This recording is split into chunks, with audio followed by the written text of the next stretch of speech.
last show of the week. Boogie, live from Mongolia. Lou, live from Atlanta. Chandler coming to us from the desert today. That's pretty fun for you. No? It's going to be a hot one today out here in Palm Springs. That's how deserts work. We love that for us. And we're about to talk a lot of hoops, but I got to ask you, I need to catch up because we're not going to talk tomorrow, Boogie. You play tomorrow, yes? This is a closeout game, possibly in a bad way? Yeah, possibly. I think it's going to go to 7. So, we'll see what happens. My goodness, just Mongolian resident at this point. Okay, you ready? We got a lot of hoops. We have Isaiah Thomas on later, the OG. Back to talk to Chandler, of course. We're going to start with Thunder. My guy. And Celtics. I think he loves you. Jaylen Brown. Boom. This is a big win. This is a statement win, I'd say. 119-109. He finishes with 31-8-8. Jayson Tatum with 19-12, 7 assists, 3 steals.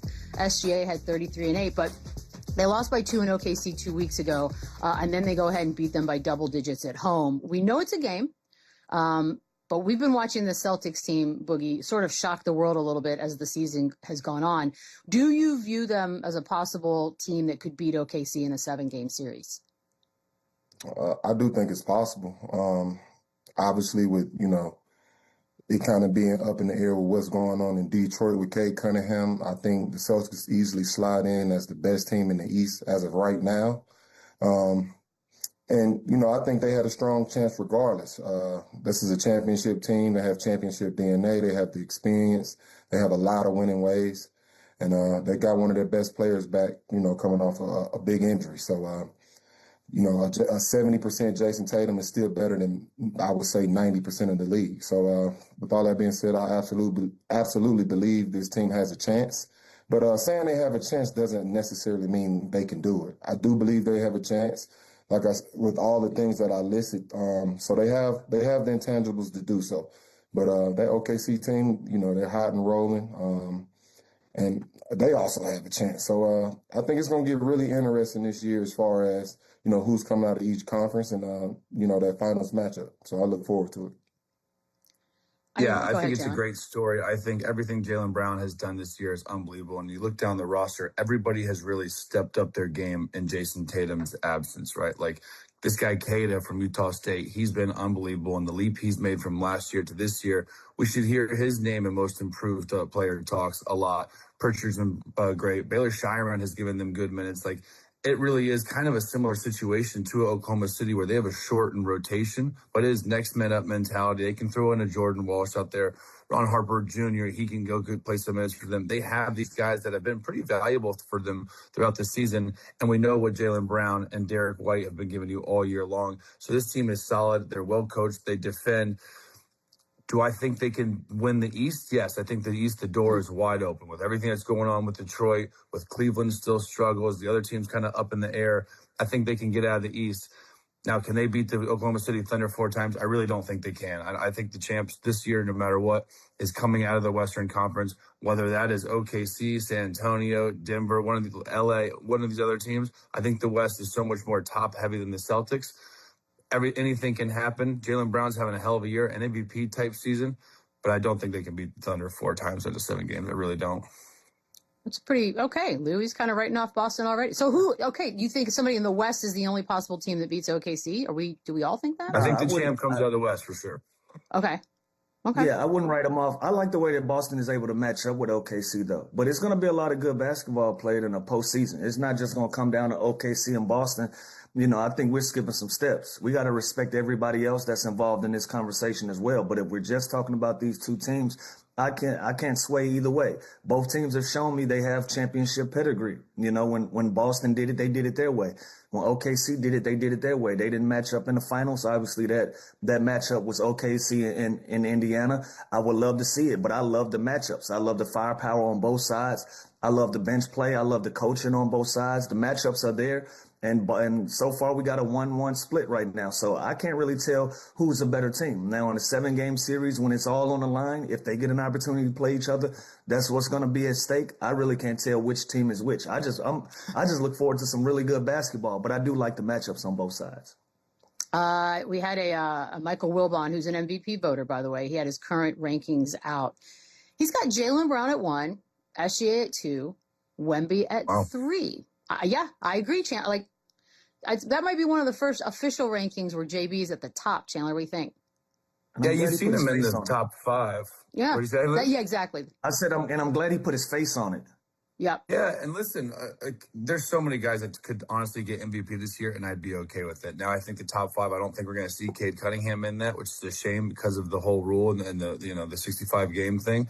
But you can't go wrong really with any of these guys. Now, I can argue and debate that these other guys are having more impactful, better seasons? Sure. But what Jaylen Brown has done for this team without Jayson Tatum and kind of kept them afloat, and not just afloat, kept them a real contender pretty much all year long, has been extremely special as him as that absolute number one option go-to guy.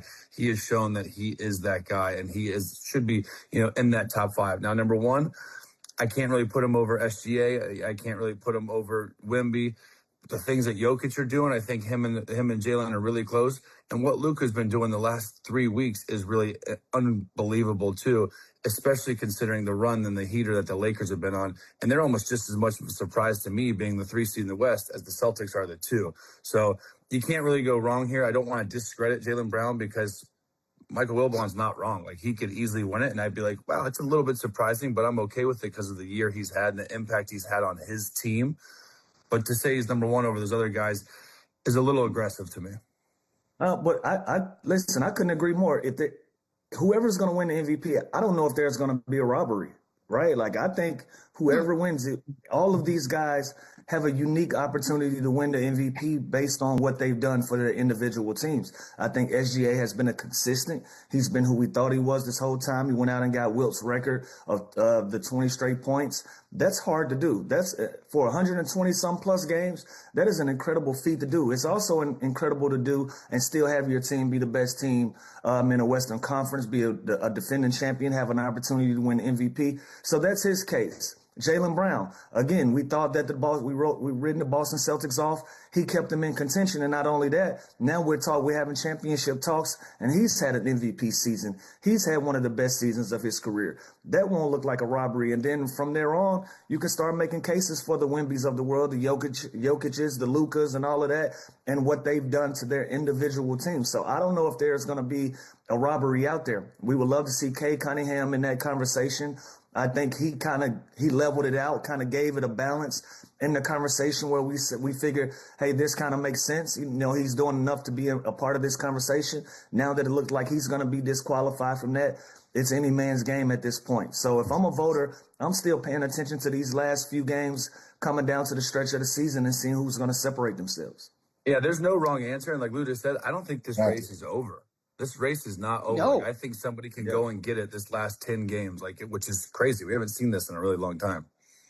I mean, look, I'll say this, Boogie, because if you think about it this way, and somebody made this point the other day, a lot of beat writers that are voters for MVP, they have an assignment, right? So they're not necessarily able to watch everything every single night, every player.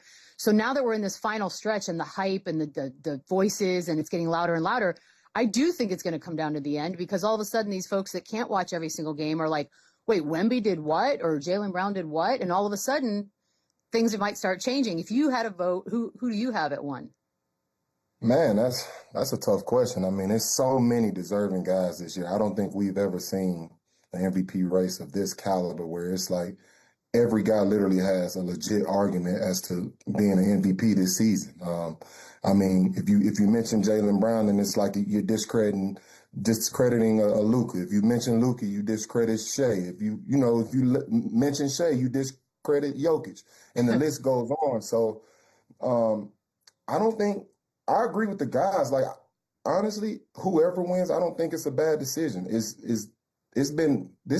Might have been the most elite level of basketball when it comes to the MVP race. And the fact that it's going all the way down to the last regular season game just shows that how high of a level that these guys are playing at. So I think it does, go down to the last game. And to say, one of these guys have to separate themselves from the pack, I don't even know exactly how they can do that at this point.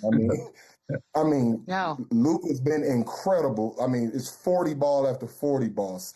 Shea, with his consistency every night. Wemby dominating on both ends of the floor. Jokic doing what he does.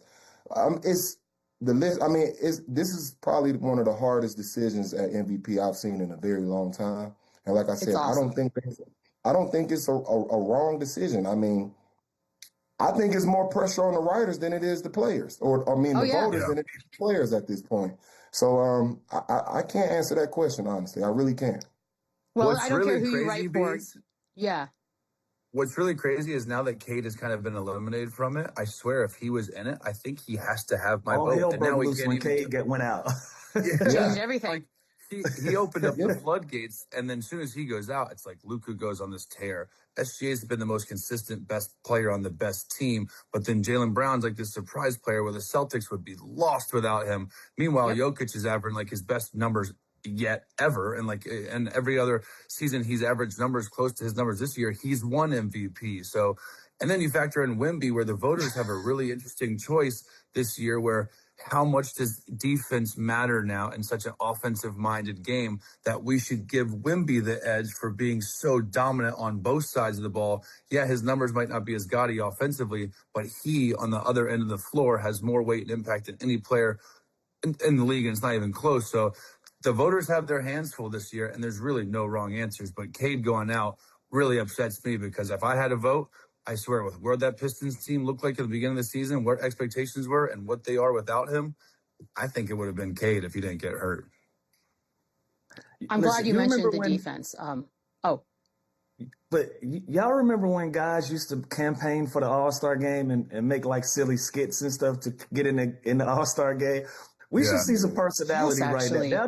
Now that Wemby has shown us, he said, look, I play both ends of the floor. I've dominated the guy that y'all are favoring. I deserve to be in this conversation. I like to see some personality from these guys. Look, if we can't figure it out on the basketball end, let's figure it out on the personality end there. So somebody show me some personality. Yeah. This based on personality is Anthony Edwards all day.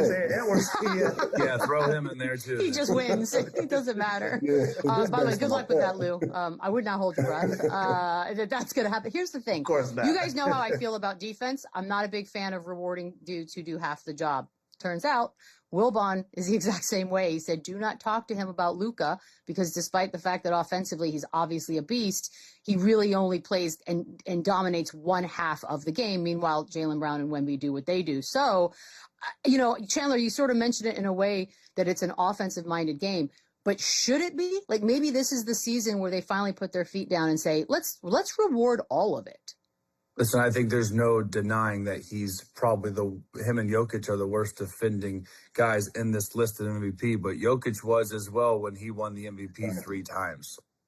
He's never been a dominant defensive player, yet he still won MVP, putting up crazy gaudy numbers, averaging triple doubles, and winning games on his team. So yes, he's probably the lesser defender of all these guys, and the weight that a guy like Wemby does have on that end is spectacular. But there's no denying offensively what this guy's doing every single night, carrying this team to victories. This team is in no way, shape, or form that we thought was going to be a 3 seed in the Western Conference. They've exceeded all expectations. He's leading the league in scoring, and it's not even really close. And he's just continuing to get better and better offensively. So, yes, they have a chance here to kind of swing the game back into defense matters type of voting. But how good he's been offensively, and honestly, their team, the Lakers, have made strides defensively. They've gotten a lot better from the beginning of the season with that roster and that makeup, what they have. They've gotten a lot better defensively.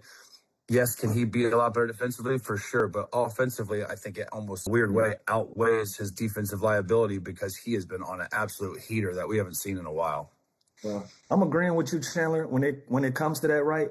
But when you got so many guys that's playing at the level they're playing, it got to be process of elimination. You got to just check the boxes one by one. Does he play offense? Does he play defense? Does he lead his team? At this point, you kind of got to go process of elimination. So you made a damn good point about Jokic. He's not the most he's not the biggest defender in the world and the most dominant defender and game changer on a defensive end. But he had those gaudy numbers. But in that race, it was a 1-man race a lot of those years, right? Now we got a legitimate 5-6-man race for MVP this year. So now we got to just go down the list of things that you do and that you don't do in order for us to get the best out of our votes right now when it comes to these writers and everybody involved. So, I'm not completely agreeing with Wilbon, but this year everything has to be accounted for.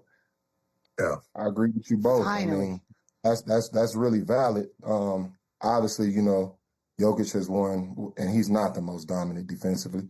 But, I mean, like you said, with this many guys with valid reasons to be an MVP this year, I think you do have to go through the pros and cons, So I don't agree with Wilbon either, because I think Luka's made a legit case for himself this year. We can't sit here and act like we've seen this before at this level. So, he's definitely earned his right to be in the race, but like I said, this is more tougher for the voters than the players at this point. And like I said, I don't think there's a wrong answer this season. Shit, I wouldn't be surprised if we get a co-MVP. Like at this point, think like about that. The race is that deep. The race is that deep. Like it's really no answer. Any guy that gets picked at this point is well deserving of it. So we're gonna get a tie. Credit to these guys. It's gonna be good. This is gonna be a good run to the end here, guys.